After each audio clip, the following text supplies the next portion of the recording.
noite. Sobre essa partida, o Cruzeiro faz um gol no início do jogo, faz um gol no fim do primeiro tempo e faz um gol no início do segundo. É uma maneira, inclusive, de sobressair em relação ao adversário, não só na parte tática, mas na parte mental.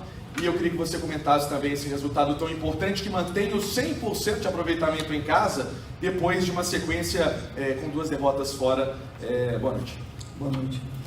Nós sabíamos que precisávamos ser muito agressivos no início do jogo e objetivos, aproveitar essa atmosfera toda de jogar em casa, com a casa cheia, né? A torcida nos apoiou em número e incentivo durante todo o jogo.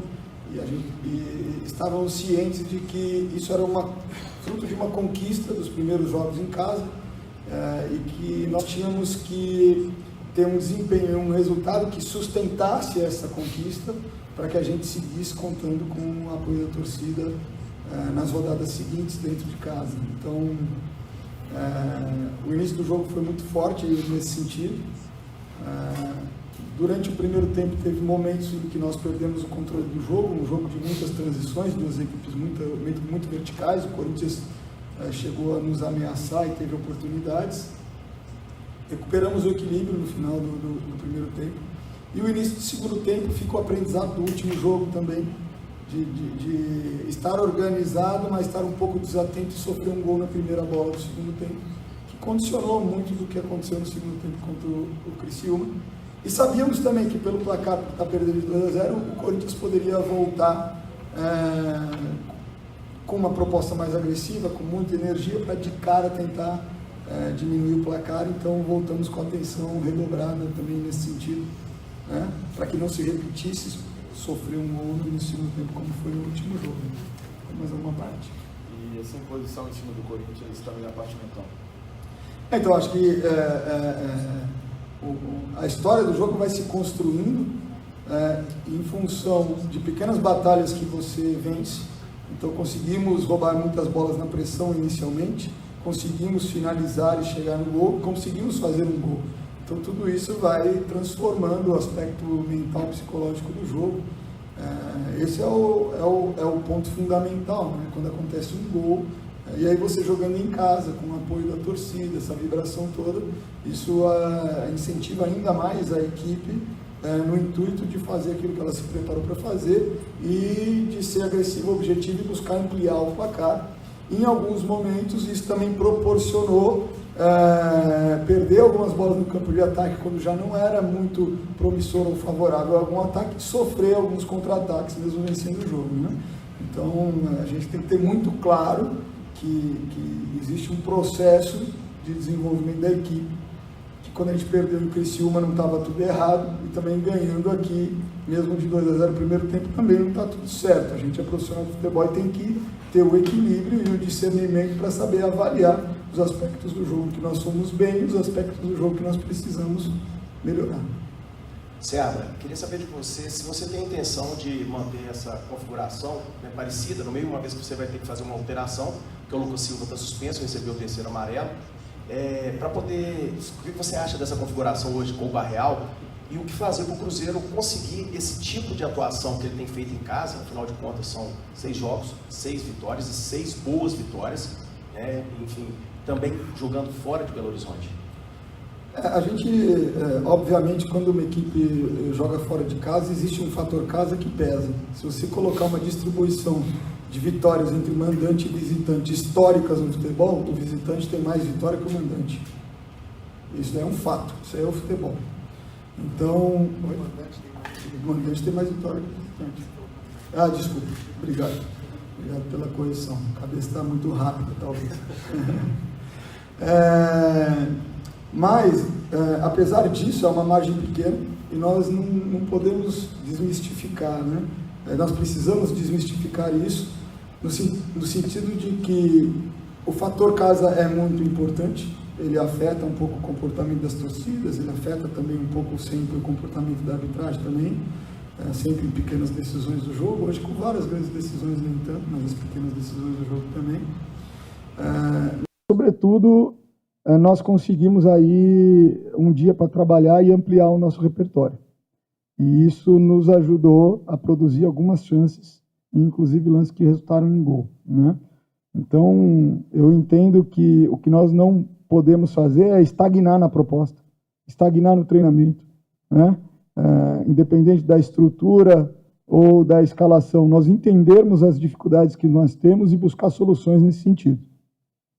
Então, até o momento, nós temos o Rafa Silva, ele ainda está se recuperando, o Dineno praticamente eu só contei com ele num jogo, e nós estamos gerenciando uma forma de jogar e buscar resultado sem ter centroavante disponível.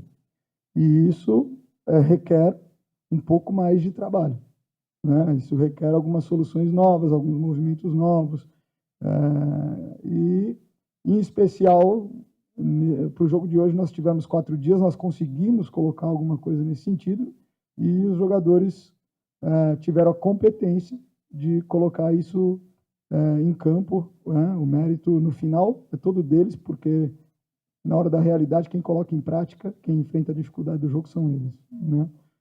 O que nós temos que fazer, independente de ser dentro ou fora, é continuar incorporando, continuar buscando soluções, não se contentar com uma vitória que aconteceu nesse momento. Nós estamos também profundamente incomodados de não vencer jogos fora de casa. A gente venceu o Atlético Goianiense, até num jogo que a gente teve um desempenho mediano. Nós tivemos desempenho muito bom em parte do jogo com São Paulo, tivemos desempenho muito bom em parte do jogo com o Bahia e tivemos desempenho muito bom no jogo contra o Flamengo. E o primeiro tempo do jogo contra o Criciúma, sofremos alguns contra-ataques, eles tiveram peso na nossa área em momentos pontuais que geraram perigo, mas a superioridade nossa no primeiro tempo também foi marcante. Então, o que acontece é que se pegarmos uma tendência de desempenho, existe oscilação, mas ainda existe um desempenho crescente.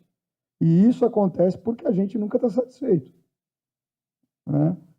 Qual que é o desafio para vencer fora de casa? É continuar melhorando. Agora, futebol não é uma coisa linear.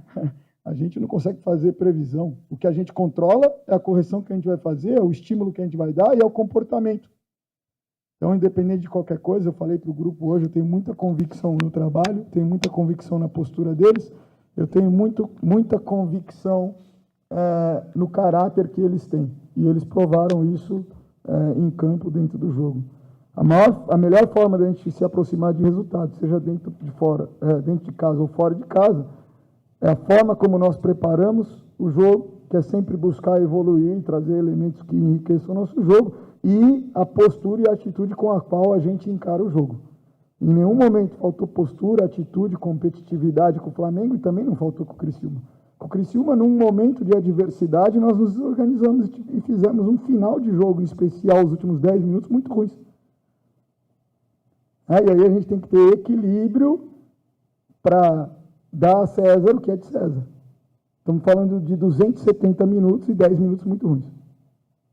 Então, e aí por que foi ruim? A gente trabalhou. Agora, isso sou eu com os jogadores. Isso compete a uma conversa interna, né? Para que todos entendam, tá certo? Ô, Seabra, parabéns pela vitória. O torcedor fica eufórico até certo ponto, animado, né? Por conta das boas contratações que fez o Cruzeiro agora nessa segunda janela.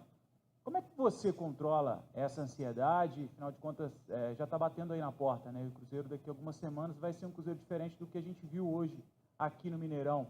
E aí você passa a ter um problema, um bom problema, né, para o treinador, com esses reforços que você ganha, começar pelo gol, né? E aí passa pelo meio campo também, em cima até da pergunta do Adroaldo, de uma formação do Cruzeiro. Você já consegue pensar, você pensa jogo a jogo, você projeta já um Cruzeiro ideal que você vai ter daqui a algumas semanas. Como é que você consegue controlar esse novo Cruzeiro que promete para o segundo semestre? Bom, primeiramente nós pensamos muito jogo a jogo, mas nós estamos construindo uma plataforma de jogo, um modelo e uma matriz, né, em que fica bastante claro para os jogadores as possibilidades dos espaços, das funções e das posições em que eles possam ser utilizados. Como eu já respondi anteriormente, essa incorporação desses jogadores que estão sendo contratados agora, ela não vai acontecer de uma vez. ela vai ser feita de forma paulatina, de acordo com o nível de preparação em que eles estejam, né? Então, claro que imagino que a torcida esteja bastante eufórica nesse sentido. Nós também estamos otimistas em relação a esse fortalecimento do elenco e das potencialidades que isso pode trazer para o nosso jogo. Mas temos que ter o pé no chão, saber que também, assim como as equipes oscilam, os jogadores também podem oscilar. Para alguns desses jogadores isso é um início de temporada e nós temos que ter muito critério e cuidado para promover a formação de um lastro, de uma carga de treino e de jogo, né? Isso é muito importante, né? Assim, às vezes o jogador tem um evento que o tira de um jogo. É muito diferente se ele só perde jogo ou se ele perde treino também. Porque daí não é uma questão só de ritmo de jogo, é uma questão de construção de carga e de forma desportiva, tá certo? Então, nós estamos construindo a forma desportiva desses jogadores que estão se apresentando, e isso a gente precisa ter cuidado e critério para que um jogador dessa importância nesse momento não se lesione. Seabra, você falou que os jogadores oscilam, né? E aí, falando também das suas escolhas, hoje você recuperou o futebol do Felipe Machado, que chegou um tempo a ficar afastado do time. Último jogo entrou o Neres na zaga de volta, que era muito criticado pelo torcedor. Hoje, a sua escolha pelo Vidalba, queria que você falasse um pouco sobre isso. O Marlon voltando na esquerda, né, com o Kaique. O Cruzeiro hoje, na sua opinião, tem os melhores laterais do Brasil, tanto o direito quanto o esquerdo. E um pouquinho dessas suas escolhas aí, e também o Japa, que hoje acabou ficando de fora no banco, enfim.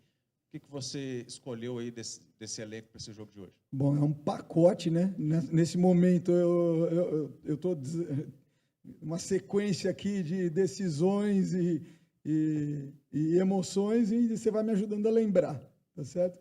Eu acho que a gente falar qualquer jogador do Campeonato Brasileiro hoje é o melhor do Brasil ou é o pior, quer dizer, o campeonato ainda está no início. Acho que a gente tem que esperar a consistência do desempenho para poder chegar a esse tipo de conclusão.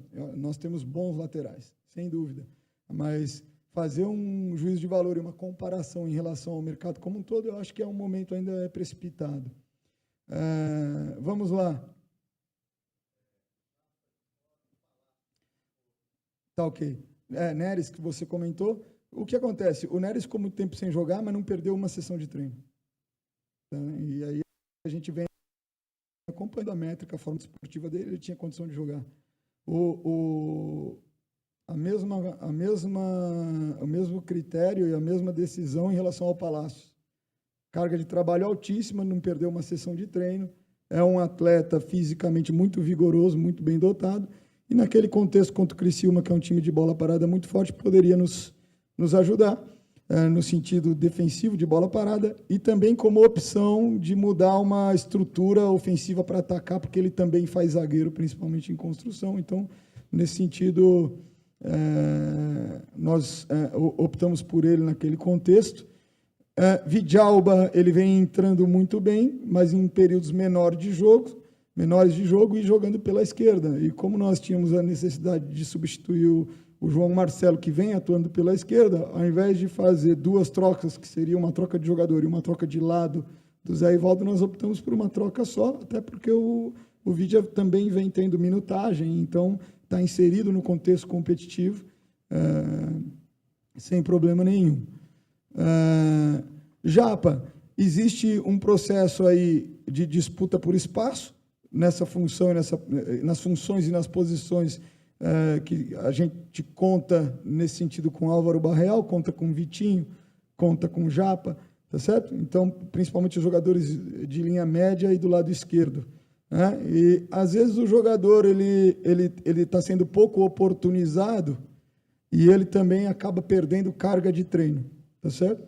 Então, em algum momento era importante, e o Japa vinha entrando pouco ou completando o banco e sem entrar. Então, em algum momento, ele também precisa de um pouco mais de treino para ajudá-lo a competir de igual para igual com os outros. Então, é uma aposta em treino, né, para ajudá-lo a elevar o nível, entendendo que o Vitinho teve Copa São Paulo, em seguida já se incorporou ao profissional, não teve lesão, e vem numa sequência muito maior que o Japa, que teve uma questão importante no pé, e depois teve um evento também na coxa. Isso daí acaba diminuindo a possibilidade de ganhar oportunidades. Seabra, boa noite, parabéns pela vitória, Mike Costa da Trivela. Eu queria até seguir nessa linha e te perguntar desses planos para esses garotos jovens do Cruzeiro, quando esses reforços chegarem, né? Hoje a gente vê que, por exemplo, o Japa não foi relacionado, o Joseph também não foi. Outros jogadores que são o futuro do clube, com contratos um pouco mais longos, eles... como você vai gerenciar hoje? Se hoje eles já não têm sido relacionados muitas vezes, e quando chegar mais jogadores para a posição de cada um, para não perder esses jogadores? Muito obrigado. É uma excelente pergunta. O primeiro ponto que a gente tem que considerar é o seguinte: a formação do jogador da base, ela não termina na base, ela continua no profissional. O próprio jogador profissional ele pode evoluir até o final da carreira. Alguns conseguem isso, outros nem tanto, tá certo? E quanto mais alto o nível de jogo e o nível de enfrentamento que esses jogadores da base encontrarem no elenco profissional quando eles subirem, maior a chance deles desenvolverem o futebol deles num nível mais alto também. Então, na verdade, essas contratações e o nível de jogo daqueles que estão aqui e que estão conseguindo elevar esse nível de desempenho, primeiro, eles são positivos para a formação desses jogadores. Em algum momento, talvez demore um pouco mais para ter uma oportunidade, porque talvez não tenha a urgência, ou o espaço, ou a emergência para a utilização. Por outro lado, eles vão conseguir, nesse período de transição, em que o treinamento e o desenvolvimento ainda é muito importante para eles, porque ele acontece uma curva de crescimento muito alta, eles vão ter um ambiente muito rico para o desenvolvimento deles. Então, acho que o grande ponto é esse. E, de novo, em relação à oportunidade, que é sempre importante para a carreira do jogador, porque precisa de minutagem para desenvolver, isso vai depender deles aproveitarem esse ambiente e se desenvolverem e competir por espaço, se tornar concreto nessa competição, né? E por que não? E aí vocês vão ver que esse também é um processo não linear, tem oscilações, mas às vezes também tem um crescimento que é exponencial. Então, a gente entende dessa forma. Você fala, a base do Barcelona em algum momento formou muitos jogadores, tal. Claro, tem a captação, tem o peso da camisa, tem o processo metodológico, mas tem também, quando o jogador chega no profissional, ele encontrar os jogadores que ele encontra lá. Isso é um estímulo enorme também para a formação. Beleza? Seabra, mais do que essas métricas aí de treino que você fala, o jogo mostra muito mais e para todo mundo, né? O quão importante foi você ter hoje um Lucas Vidalba, até para encurtar espaço, leitura de jogo, um jogador mais agressivo, e também a presença do Barreal naquela marcação que você diz que os volantes ali, a turma do meio, marca com grande espaço, né? E você ter jogadores com mais agilidade, o quão isso foi importante para essa grande atuação do Cruzeiro hoje aqui no Mineirão? A atuação deles foi muito positiva. Entendo que eles têm, com o tempo de processo de treinamento que já está acontecendo, eles já estão bastante familiarizados com as rotinas de movimento que a gente tem que fazer. Além das questões aí dos movimentos gerais, o Álvaro também foi muito importante e rápido nas transições defensivas e ofensivas. Acho que é interessante nesse sentido a atuação dele.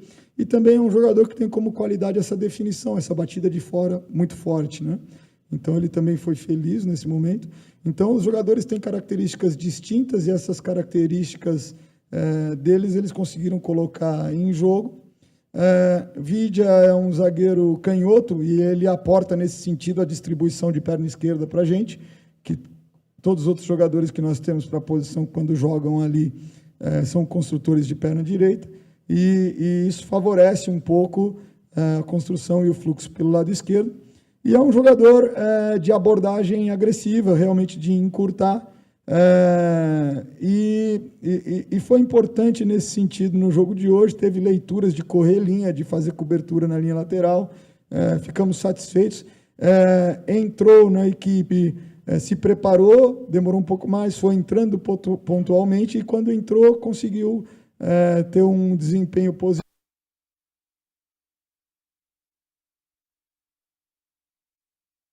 Daqui a pouco a gente voltando com a entrevista coletiva do técnico Fernando Seabra. O Seabra... Em relação àquilo que a gente pretende. Então, isso é muito importante. Acho que isso é fruto do trabalho dele, é fruto do trabalho da comissão técnica, e isso enriquece as nossas possibilidades coletivas e estratégicas para os jogos seguintes. Boa noite. Primeiramente, meu nome é Juju Marques e estou pelo canal A Torre.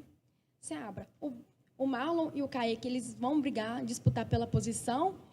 Você vai analisar cada jogo e vai olhar qual jogo que vai ser bom para o Marlon entrar ou para o Kaique entrar. E outra coisa, o Barreal, ele entrou no meio de campo no lugar do Ramiro. Você optou por isso, questão de estratégia, ou simplesmente você está tentando organizar e melhorar o meio de campo do Cruzeiro? Estratégia e característica pessoal para o jogo. Nós esperávamos ocupar um espaço central e ter um bom finalizador daquele espaço, tá certo? Então, quando nós roubamos bola do lado direito do campo, muitas vezes nós temos esse desmarque bom ali, por onde ele recebeu e fez o gol. E também de construção, como eu já falei, o Álvaro é um jogador ala lateral.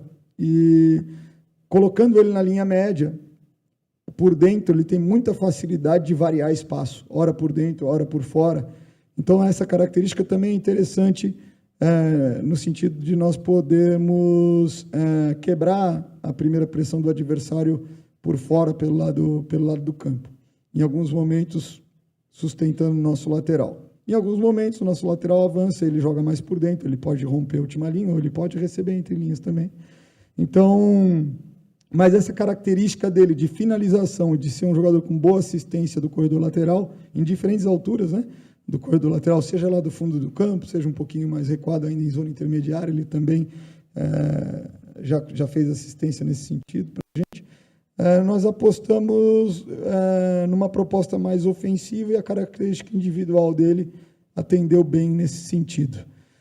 Kaique é um jogador em ascensão, está tendo cada vez mais espaço sempre que possível e, claro, é uma competição aberta e o desempenho deles é o que vai determinar quem terá mais minutos, mas temos total confiança no trabalho e na competência dos dois aí para exercer as funções da lateral esquerda.